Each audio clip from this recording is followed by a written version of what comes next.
Phoenix friends എന്റർടൈൻമെന്റിലോട്ട് ഏവർക്കും സ്വാഗതം. വിലായത് ബുദ്ധ, നമ്മുടെ പൃഥ്വിരാജ് സുകുമാരൻ നായകനായ വിലായത് ബുദ്ധയുടെ വിശേഷങ്ങളാണെന്ന്. നമ്മുടെ മരിച്ചുപോയ സച്ചി സംവിധാനം ചെയ്യാനിരുന്ന സിനിമയാണ് വിലായത് ബുദ്ധ. അദ്ദേഹത്തിന്റെ അസിസ്റ്റന്റായ ജയൻ നമ്പ്യാരാണ് ഈ സിനിമ സംവിധാനം ചെയ്തിരിക്കുന്നത്. ഇന്ദുഗോപന്റെയാണ് തിരക്കഥ.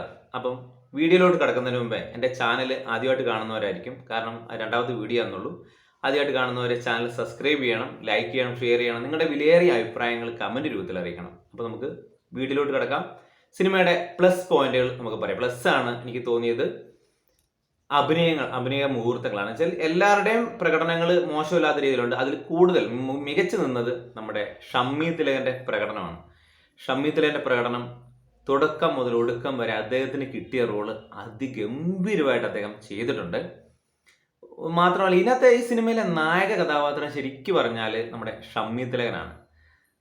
അദ്ദേഹമാണ് ഈ സിനിമ കൊണ്ടുപോകുന്നത്. തുടക്കത്തിലെ ഒരു മാസ സീനിലോട്ട് തുടങ്ങി അങ്ങനെ അവസാനം വരെ അദ്ദേഹത്തിലൂടെയാണ് സിനിമ നീങ്ങുന്നത്. അദ്ദേഹമാണ് ഈ മെയിൻ കഥാപാത്രത്തെ ചെയ്യുന്നത് തന്നെ. അദ്ദേഹത്തിന്റെ പ്രകടനം ശരിക്കും പറഞ്ഞാൽ ഒരു ഫസ്റ്റ് ഹാഫ് എല്ലാം കഴിഞ്ഞിട്ട് ഒരു പ്രായമായിട്ടുള്ള സീനൊക്കെ ചെയ്യുന്നുണ്ട്, ഒരു റോൾ വരുന്നുണ്ട്. അപ്പോൾ ഷമ്മി തിലകനെ കാണുമ്പോൾ എനിക്ക് തിലകൻ ചേട്ടനെയാണ് ഫീൽ ചെയ്തത്. തിലകൻ ചേട്ടൻ വന്ന് മുമ്പിൽ അഭിനയിക്കുന്ന പോലെ അദ്ദേഹത്തിൻ്റെ സൗണ്ട്, അല്ലെ അദ്ദേഹത്തിൻ്റെ ആ ഡയലോഗ് ഡെലിവറി, ആ മൂളൽ, നോട്ടം, ഇതെല്ലാം ശരിക്കും പറഞ്ഞാൽ തിലകൻ ചേട്ടൻ അഭിനയിക്കുന്ന പോലെ തന്നെ എനിക്ക് ഫീൽ ചെയ്തു. തിലകൻ ചേട്ടൻ ഷമ്മി തിലകനെ ശരിക്കും പറഞ്ഞാൽ ഉപയോഗിക്കാണ്ടിരുന്നു കഴിഞ്ഞാൽ മലയാള സിനിമയ്ക്കാണ് നഷ്ടം. അദ്ദേഹത്തിന് ഒരു നഷ്ടമില്ല എന്നുള്ളതാണ്. അദ്ദേഹത്തിന് നല്ല നല്ല റോളുകൾ കൊടുത്ത് ഈഗോ എല്ലാം മാറ്റി വെച്ചാൽ അദ്ദേഹത്തിന് നല്ല റോളുകൾ കൊടുത്ത് അത് ചെയ്യിക്കുക. മലയാള സിനിമയ്ക്ക് കൂടുതൽ നല്ല കഥാപാത്രങ്ങൾ ചെയ്യാൻ അദ്ദേഹത്തിന് കഴിയട്ടെ. പിന്നെ നമ്മുടെ പൃഥ്വിരാജ് സുകുമാരൻ നല്ല രീതിയിൽ ചെയ്തിട്ടുണ്ട്. അദ്ദേഹത്തിന് കൊടുക്കുന്ന റോളുകൾ ഗംഭീരമായിട്ട് ചെയ്തിട്ടുണ്ട്. എന്നാലും ചില മാസ് സിനിമകളിലൊക്കെ കാണുന്ന ചില രീതികൾ, മാനറിസങ്ങളൊക്കെ അദ്ദേഹം ഇതിനകത്തും ആവർത്തിച്ചിട്ടുണ്ട്. മേക്കപ്പ് ഡൾ മേക്കപ്പാണ്, എന്നാലും അദ്ദേഹത്തിൻ്റെ റോള് നല്ല രീതിയിൽ ചെയ്തിട്ടുണ്ട്. പിന്നെ മറ്റുള്ള കഥാപാത്രങ്ങളായിട്ട് വരുന്ന നമ്മുടെ സുരാജ് വെഞ്ഞാറമൂടൊക്കെ ഉണ്ട്, ചെറിയ റോളാണ്. അവരൊക്കെ മറ്റുള്ള കഥാപാത്രങ്ങൾ ചെയ്താലും നല്ല രീതിയിൽ ചെയ്തിട്ടുണ്ട്. പിന്നെ ഇതിൻ്റെ പ്ലസ് പശ്ചാത്തല സംഗീതമൊക്കെ അടിപൊളിയായിട്ടുണ്ട്.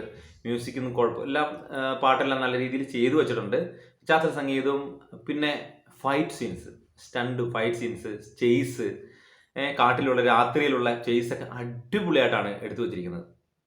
ഫോറസ്റ്റുകാരും നമ്മുടെ ചന്ദനം കണ്ട് പിന്നെ ജീപ്പിൽ, പഴയ ജീപ്പിൽ വലിയ മലകൾ കയറുന്ന അങ്ങനത്തെ ജീപ്പിലൊക്കെ ചേസ് ചെയ്യുന്നതും ആ രീതിയിൽ അതൊക്കെ അടിപൊളിയായിട്ടാണ് അവർ എടുത്തു വച്ചിരിക്കുന്നത്. നല്ല രീതിയിലുണ്ട്. പിന്നെ ഇതിൻ്റെ പ്ലസ് എന്ന് പറഞ്ഞാൽ കണ്ടന്റ്, നല്ല കണ്ടന്റാണ്. അത് നിങ്ങൾക്ക് സിനിമ കാണുമ്പോൾ മനസ്സിലാവും, നല്ല കണ്ടന്റാണ്. പിന്നെ ഇതിൻ്റെ ലൊക്കേഷനൊക്കെ അതിമനോഹരമായ ലൊക്കേഷനാണ്. കാടുകളും പുഴകളും മലകളും എല്ലാം അടിപൊളിയായിട്ടാണ് നമുക്ക് ഇതിനകത്ത് കാണാനുണ്ട്. നല്ല രീതിയിൽ എടുത്തു വെച്ചിട്ടുണ്ട്. പിന്നെ ഇതിലെ കുറേ സീനുകളിൽ ബുദ്ധിമുട്ടേറിയ ലൊക്കേഷനാണ് ഷൂട്ട് ചെയ്തിരിക്കുന്നത്. അത് ശരിക്കും പറഞ്ഞാൽ ഇവർ കഷ്ടപ്പെടണം, നല്ലപോലെ കഷ്ടപ്പെട്ടിട്ടാണ് അവിടെ ഇവർ ഷൂട്ട് ചെയ്തിരിക്കുന്നത്. അതിന് ഇവർക്ക് വലിയൊരു കൈയടി കൊടുക്കേണ്ടതാണ്. പിന്നെ ഇതിൻ്റെ പ്ലസ് പോയിന്റ് എന്നാൽ നമുക്ക് മൈനസിലോട്ട് കിടക്കാം. പ്ലസ് പോയിന്റുകൾ ഇനിയും ഉണ്ട്, എന്നാലും സമയം ദൈർഘ്യം. മൈനസിലോട്ട് കിടന്നു കഴിഞ്ഞാൽ ഏറ്റവും വലിയ മൈനസായിട്ട് എനിക്ക് തോന്നിയത് ഇതിൻ്റെ ദൈർഘ്യമാണ്. ഈ സിനിമയുടെ ദൈർഘ്യം 3 മണിക്കൂർ എന്ന് പറയുന്നത് അത് ഭയങ്കര ബുദ്ധിമുട്ടേറിയത്, നമുക്ക് ഇരിക്കാൻ പറ്റില്ല. ഇഴഞ്ഞു നീങ്ങുന്ന പോലെ നമുക്ക് ചില സമയത്ത് തോന്നുന്നുണ്ട്. പിന്നെ നായകനും നായികയും തമ്മിലുള്ള കോമ്പിനേഷൻ സീനുകളൊക്കെ ഓവറാണ്. ഇവരുടെ പ്രണയരംഗങ്ങൾ കാണുമ്പം വേണ്ടായിരുന്നു എന്ന് തോന്നും. പ്രണയരംഗങ്ങൾ, ചുംബന രംഗങ്ങളും മറ്റുള്ളതൊക്കെ കാണിക്കും.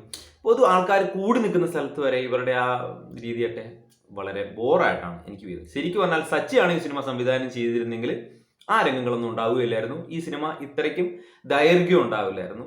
3 മണിക്കൂർ, 2-2.5 മണിക്കൂറിൽ അദ്ദേഹം തീർത്തേനെ. ഇങ്ങനെയുള്ള വേണ്ടാത്ത സീനുകളൊന്നും ഈ സിനിമയിൽ ഉണ്ടാവില്ലായിരുന്നു. അത് സത്യമാണ്. എന്ന് വെച്ചാൽ ഈ സംവിധാനം ചെയ്തേക്കുന്ന മോശമെന്നല്ല, സച്ചിയുടേതായ രീതിയിൽ തന്നെയാണ് ഇദ്ദേഹം സിനിമ എടുത്തു വച്ചിരിക്കുന്നത്. പിന്നെ ഇദ്ദേഹത്തിൻ്റെതായ ഇതുകൊണ്ട് ആദ്യത്തെ സിനിമയാണ്. പിന്നെ ഇതിൻ്റെ മൈനസ് വേറെ ഉണ്ടെങ്കിലും നായികയൊക്കെ ഈ മാസ് സിനിമകളിൽ മാസ് നായകൻ, മാസ് നായിക എന്ന് പറയുന്ന രീതിയിലൊക്കെ ആണ് ഇവർ കഥാപാത്രങ്ങളെ സൃഷ്ടിച്ചിരിക്കുന്നത്. അത് എനിക്ക് ഇഷ്ടപ്പെടാത്ത ഒരു ഇതാണ്. പിന്നെ അധികം മൈനസ് പറയാൻ നിൽക്കുന്നില്ല. നിങ്ങളെല്ലാവരും പോയി സിനിമ കാണുക. എന്നിട്ട് നിങ്ങളുടെ വിലയേറിയ അഭിപ്രായങ്ങൾ കമൻറ്റ് രൂപത്തിൽ അറിയിക്കുക. എനിക്കൊരു ആവറേജ് മൂവി ആയിട്ടാണ് എനിക്ക് തോന്നിയത്. കൂടിപ്പോയാൽ ഒരു ഹിറ്റ്, അതിൽ കൂടുതലോട്ട് ഒരു നല്ല സിനിമയാണ്, സൂപ്പർ എന്ന് പറയാൻ കഴിയില്ല. അപ്പം നിങ്ങളുടെ അഭിപ്രായങ്ങൾ നിങ്ങളെ അറിയിക്കുക. ഇതെൻ്റെ മാത്രം അഭിപ്രായമാണ്. ബൈ, നമുക്ക് മറ്റൊരു വീഡിയോയിൽ കാണാം.